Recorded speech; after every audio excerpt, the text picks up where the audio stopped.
Olá, meus queridos. Aula de biologia. A determinação do sexo na maioria das espécies ocorre por meio de genes situados em cromossomos denominados de cromossomos sexuais. Na maioria das partes, na parte dos vertebrados, incluindo a espécie humana, as fêmeas apresentam um par de cromossomos sexuais idênticos X. Nos machos, os cromossomos são diferentes, X e Y. Os gametas são formados por um processo de meiose. Dessa forma, cada gameta apresenta metade dos cromossomos sexuais do indivíduo. As fêmeas apresentam 2 cromossomos sexuais iguais, X, e os machos apresentam 2 tipos de cromossomos sexuais, X e Y. Aqui embaixo a gente tem a constituição, né? O sexo masculino apresenta 2 cromossomos X e Y. Por que 2, professora? Porque um cromossomo é do pai e o outro é da mãe. E o gameta que é produzido nessa constituição masculina no caso aqui, né? Eu já tinha falado antes, um gameta X, o outro gameta Y. No caso da constituição feminina, aí nós temos 2 cromossomos XX, certo? Que não tem alteração no caso do cariótipo, né? No caso da constituição cromossômica feminina, todos os cromossomos são XX. Agora nós vamos observar um cariótipo humano. Veja como ele é constituído. O conjunto de cromossomos de um indivíduo é denominado de cariótipo. O cariótipo da espécie humana apresenta 23 pares de cromossomos. 22 pares são cromossomos homólogos, denominados cromossomos autossomos, que não estão relacionados ao sexo, e um par de cromossomos sexuais. Os cromossomos sexuais são designados pelas letras X e Y. Assim, o cariótipo do homem apresenta 22 pares de cromossomos autossomos, mais um par de cromossomo sexual XY. O cariótipo da mulher apresenta 22 pares de cromossomos autossomos, mais um par de cromossomo sexual XX, tá certo? Aí aqui é a imagem de um cariótipo, do número 1 até ao 22, são cromossomos autossomos, e o par de cromossomo 23 é cromossomo sexual, certo? Aqui, essa imagem aqui é de um cromossomo, é um cariótipo feminino. Se fosse um cariótipo masculino, aqui no último par de cromossomo, no cromossomo 23, seria um X e um Y.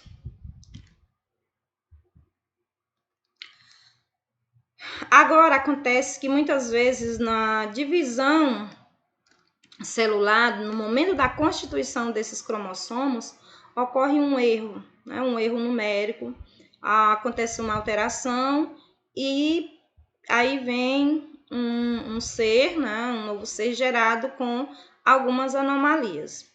Algumas síndromes se caracterizam pela alteração no número de cromossomos sexuais.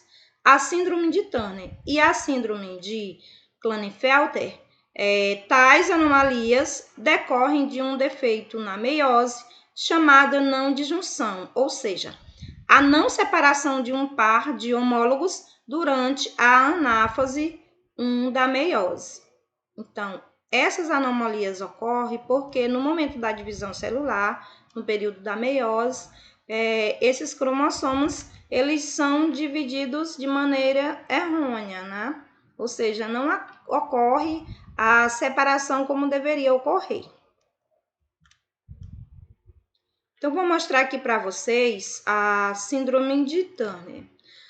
Essa síndrome, ela é ligada ao sexo feminino, só ocorre com as fêmeas, né, no caso, com as mulheres, e que ocorre com o cariótipo aqui, na constituição dos cromossomos, na hora que são gerados. Aqui no par de cromossomo 23, observem aqui, que nós temos X0, ou seja, só tem um X, certo? Você tem aqui o cariótipo bonitinho, do 1 até o 22, né? Do número 1 até o 22, par de cromossomos está ok. Quando a gente chega no par de cromossomo 23, só tem um cromossomo, certo? Só tem um X. E é aí onde está o problema. Em vez da constituição cromossômica desse indivíduo, dessa mulher, ser 46 cromossomos, né, 46X, essa pessoa vai ficar apenas com 45 cromossomos, ok? E aí, a gente tem algumas características aqui que afetam essas mulheres que vêm a ser acometida por essa doença, né? Por essa síndrome. Quais são as características? Eu coloquei aqui para vocês algumas, né? Baixa estatura, essa pessoa não passa de 1,50 m, pescoço alado, ou seja, o pescoço é largo e pequeno, né? Menor do que o normal. Retardamento mental, a genitália permanece jovem, ou seja, não se desenvolve. A pelve, a região pubiana, ela é uma região masculinizada. Os ovários são atrofiados, portanto, essas mulheres, elas são incapazes de gerar filhos, né? Ou seja, elas são incapazes de se reproduzirem, portanto, também não menstruam. O desenvolvimento das mamas é pequeno e muitas vezes até a ausência não ocorre as mamas. As unhas são estreitas, tórax, ou seja, o peito largo em forma de barril. Então, essas são as principais características, né, semelhanças das mulheres que são afetadas pela síndrome de Turner. A síndrome de Klinefelter diz respeito à presença de um cromossomo a mais no homem. Vamos lá para o cromossomo sexual, par de cromossomo sexual. Observem que do 1 até o 22 está ok, não acontece nada. Quando chega no cromossomo sexual, em vez de ser XY, nós temos outro X, certo? Então, X, X, Y. E aí, quais são as características que afetam esse macho, né, esse indivíduo, com que vem a ser acometido por essa síndrome? Aí nós temos as principais características são problemas no desenvolvimento da personalidade, decorrência de uma dificuldade para falar, ou seja, a relação social dessa pessoa fica comprometida, né? Ela tem também problema de aprendizagem, o comportamento antissociais, baixa estima, dificuldade de concentração, pouca paciência e frequentes explosões. Outra coisa também aqui que acontece com nos machos é que a região pelviana, ela também é comprometida, ela fica atrofiada. No caso, o pênis e os testículos não se desenvolvem. Aí nós temos, gente, passando para os cromossomos autossomos, eu vou mostrar aqui para vocês apenas uma síndrome que ocorre. Aqui pode ocorrer tanto em meninos como em meninas, ou seja, tanto no sexo masculino quanto no sexo feminino. certo? E o erro, a alteração aqui ocorre nos cromossomos, nos autossomos, nos cromossomos que não são sexuais. Então, aqui vai afetar outros órgãos do indivíduo que não seja simplesmente a região sexual, ok? Então, vamos ver aqui.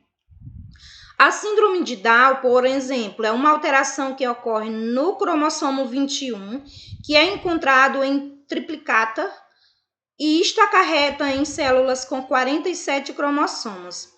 Essa síndrome também ela é conhecida como trissemia do cromossomo 21 e pode ser caracterizada pelo comprometimento intelectual do indivíduo, cardiopatia congênita, problemas de audição e visão, entre outros.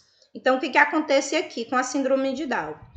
Nós temos a constituição genética aqui, o cariótipo do número 1 até o número 20, ok, tranquilo, bonitinho, como manda o figurino. Quando chega no par de cromossomo 21, acontece aí uma triplicata, né? Em vez de 2 cromossomos XX, aparece 3 cromossomos. O comprometimento no indivíduo, em outras, atinge a parte neurológica, principalmente da pessoa, tá certo? E também outras regiões, como a visão, a audição e outras partes do indivíduo. A fenilcetonúria é uma doença hereditária autossômica recessiva associada à mutação do gene PAH, que limita a metabolização do aminoácido fenilanina. Por isso, é obrigatório por lei que as embalagens de alimentos como refrigerantes dietéticos informem a presença de fenilalanina em sua composição. Uma mulher portadora de mutação para o gene PAH tem 3 filhos normais, com um homem normal, cujo pai sofria de fenilcetonúria devido à mesma mutação no gene PAH, encontrada em um dos alelos da mulher. Qual a probabilidade de que a 4ª criança gerada por esses pais possa apresentar essa anomalia?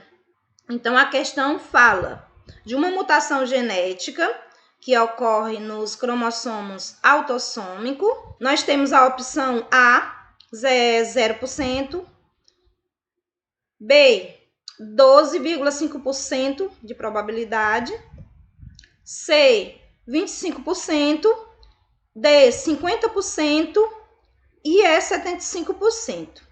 Então, o que nós vamos fazer?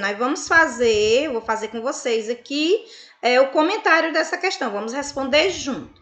Vamos lá, analisando. Por ser uma doença autossômica recessiva, a fenilcetonúria não estará relacionada aos cromossomos sexuais e pode ser representada como o par de alelos azinho-azinho, ou seja, essa mutação, né, o indivíduo que é acometido por essa mutação vai ser azinho-azinho, né, ou seja, a pessoa afetada é azinho-azinho. Isso eu já sei.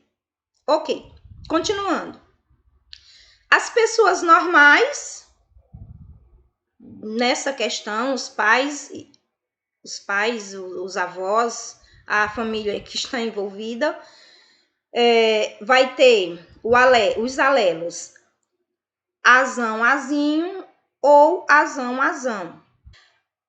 A mulher, a mãe dessas crianças, né, desses filhos, será azão-azinho, porque na questão já diz, uma mulher portadora da mutação para o gene tem 3 filhos. Então, se a mulher é portadora, ela não tem a doença, ela é portadora. Então, ela é azão, ela tem um azão, porque ela não tem a doença, e o Azinho porque ela é portadora para a doença.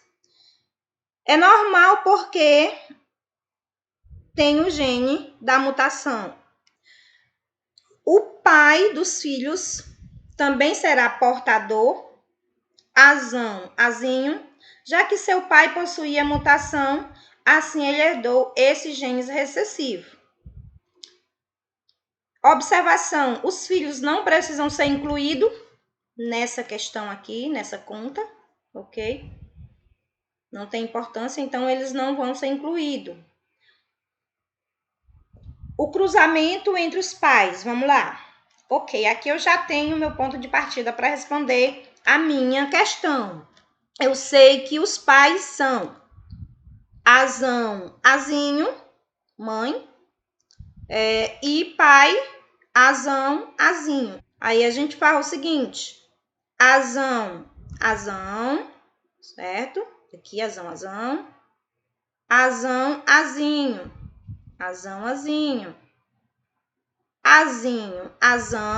Sempre que eu tenho um Azão numa constituição genética, eu vou ter que colocar o Azão primeiro, certo? Então, tá aqui,